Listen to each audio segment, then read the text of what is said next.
Welcome to ShipRocket Seller University.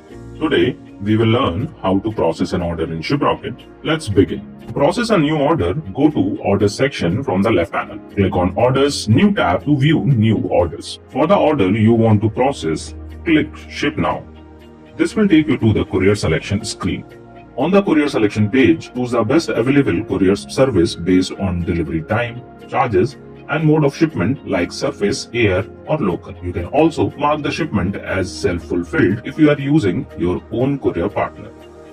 Now, click Ship Now to confirm your selection. Post courier selection, a pop-up will appear asking you to schedule the pickup. You can either select the pickup date and schedule it, or choose I will do it later. After this, the shipment will move to Ready to Ship tab. If you have opted for I will do it later, you can schedule pickup by clicking the Schedule Pickup button here.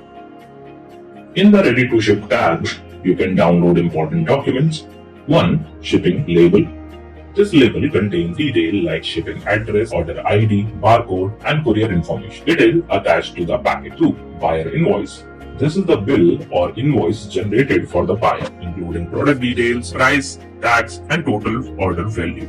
3. Shipping manifest, a document listing all the shipments ready for pickup. It acts as a handover record between the seller and the courier partner. You can download the documents from here for printing. Once the documents are downloaded, the shipment will move to the Pickups and Manifest tab. Here you can check the pickup ID or manifest ID.